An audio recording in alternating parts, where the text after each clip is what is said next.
Hello बच्चों, let's see the question.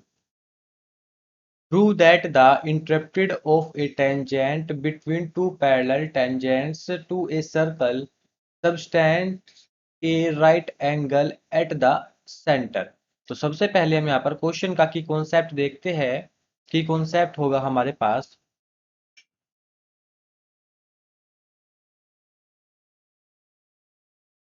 की concept में हम लिखेंगे S S congruence postulate.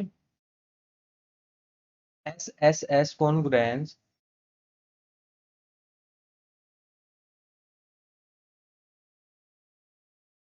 Postulate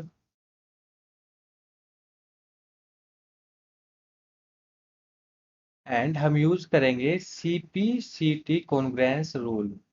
CPCT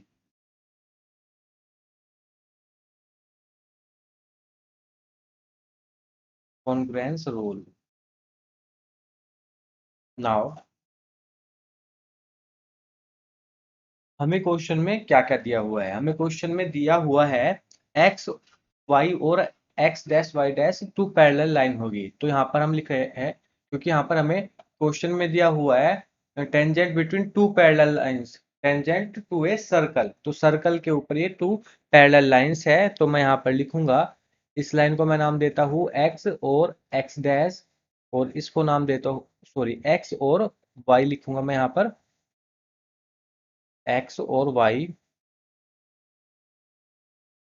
ये हो जाएगी हमारे पास X dash and Y dash. Now ये हमारे पास सर्कल का डायमीटर है। इसको मैं पॉइंट देता हूँ ये P, और यहाँ पर मैं लिखता हूँ Q। नाउ ये हमारा फिक्स पॉइंट होता है, सेंटर होता है जो सर्कल का, जिसको बोलते हैं हम O।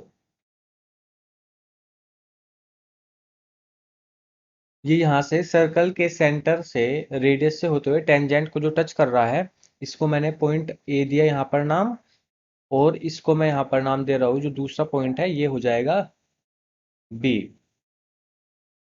नाउ मैं लिखूंगा given X Y and X dash Y dash are two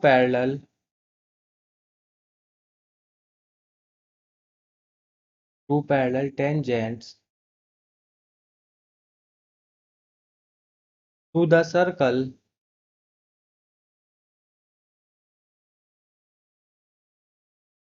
with center O,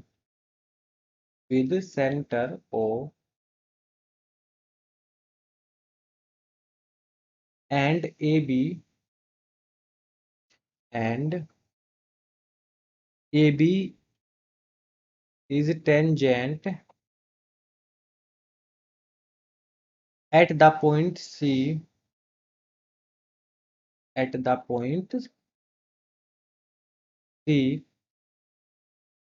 which intersects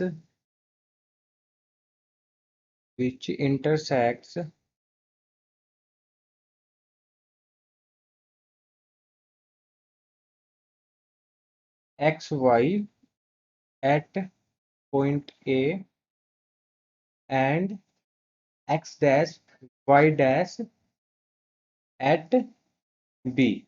अब यहाँ पर आप देखिए फिगर में, ये एक्स वाई और एक्स डैश वाई डैश हमारे पास टू पैरेलल लाइंस हो जाएगी, यानी कि टू पैरेलल टेंजेंट्स हो जाएगी सर्कल पर हमारे पास। एंड जो ओ है ये हमारे पास सेंटर है, और जो ए बी है हमारे पास, ए बी है ये एक टेंजेंट है जो कि सर्कल के बाहर है। अगर हम ए बी को देखेंगे, यहाँ पर जो पॉइंट सी है हमारे पास, तो हम पहले एक पॉइंट सी यहाँ पर ड्रॉ करेंगे, जहां पर ये ए बी टेंजेंट सर्कल को टच कर रही है। ये पॉइंट हमने यहाँ पर सी कर दिया है। यहाँ पर हमने पॉइंट सी बनाया है, पॉइंट सी। ये पॉइंट सी इंटरसेक्ट कर रहा है एक्स वाई को पॉइंट ए पर, and X dash Y dash को पॉइंट बी पर। तब हम लिखेंगे, हमें यहाँ पर प्रूव करना होगा, to prove angle A O B is equal to 90 degree. Construction में हम क्या लिखेंगे, जॉइंट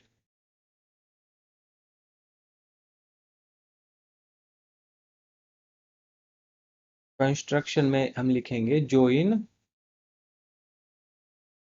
ओ सी। तो हमने यहाँ पर ऑलरेडी ओ सी को ज्वाइन कर दिया है। नाउ अब हम प्रूफ करते हैं इसको। तो प्रूफ में हम लिखेंगे,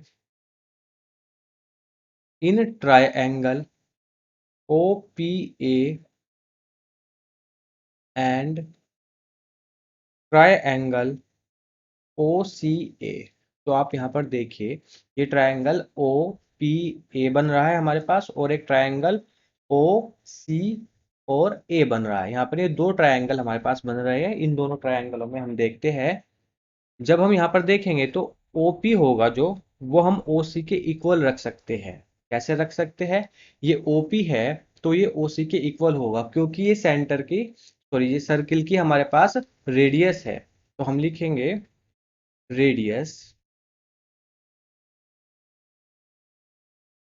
इसलिए ये एक दूसरे के इक्वल होगी, क्योंकि सर्कल की रेडियस इक्वल होती है। देन हम लिखेंगे AP is equal to AC। अब यहाँ पर आप देखिए, ए ये है, P ये रहा, AP is equal to AC लिखा हमने। तो AP is equal to AC हम किस बेस पर लिख रहे हैं, हम लिख रहे हैं क्योंकि टेंजेंट्स है, और टेंजेंट्स हमारी सर्कल पर इक्वल होंगी। तो हम लिखेंगे टेंजेंट्स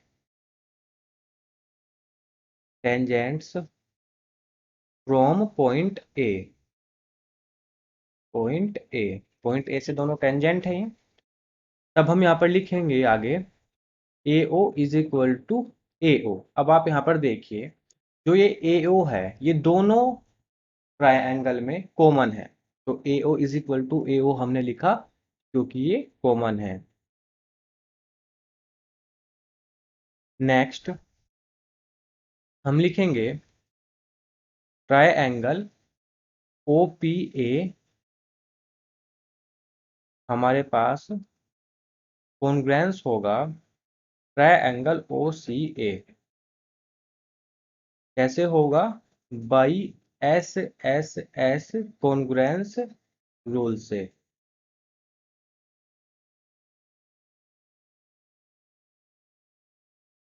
कैसे हुआ, by S S S congruence से। नाउ हम लिख सकते हैं यहाँ पर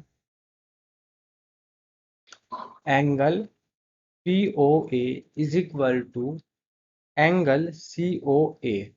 तो यहाँ पर जब ये कॉन्ग्रेंस हो गया तो हम लिखेंगे एंगल पी ओ और ए, ये वाला एंगल, और एंगल सी ओ ए, ये वाला एंगल, ये हमारा इक्वल होगा एक दूसरे के।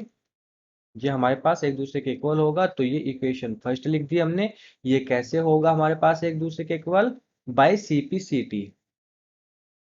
ये CP/CT से इक्वल होगा। अब हम देखेंगे सिमिलरली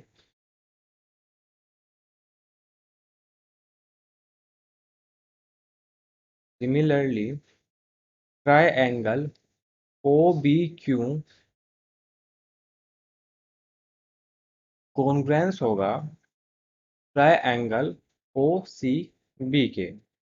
देन तब हम लिखेंगे angle Q O B equal होगा एंगल सी ओ बी के।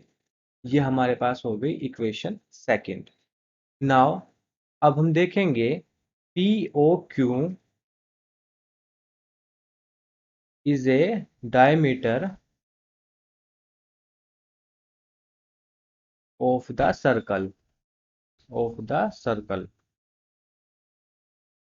आप यहाँ पर देखिए, पी ओ क्यू सर्कल का डायमीटर है। अगर हम पी ओ की या फिर ओ क्यू की बात करें तो ये हो जाता है हमारे पास सर्कल की रेडियस। तो ये हमने पूरा लिया, तो ये हमारे पास डायमीटर है। तब हम लिखेंगे hence it is a straight line. ये स्ट्रेट लाइन है, it is a straight line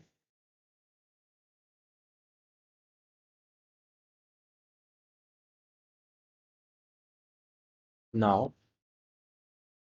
अब हम लिखेंगे angle P O A plus angle C O A plus angle C O B plus angle Q O B is equal to 180 degree होगा। कैसे?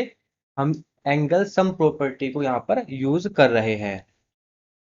Now from equation first and second से देखें, equation first क्या है और equation second क्या है हमारे पास।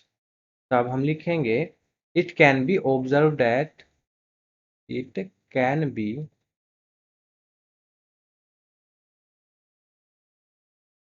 observed that to angle C O A, C O A लिख सकते हैं हम टू एंगल सी ओ ए, क्योंकि सी ओ ए पी ओ ए के इक्वल है। तो पी ओ ए को हमने सी ओ में कन्वर्ट किया, तब हम लिखेंगे यहाँ पर two angle C O A plus यहाँ पर सेम ऐसे ही करेंगे, C O B equal to है हमारे पास क्यू ओ बी के, तो हम लिख लेंगे two angle C O B equal to होगा 180 डिग्री के।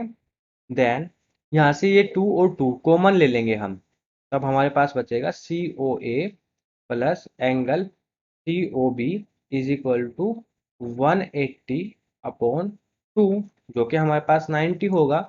तब हम लिखेंगे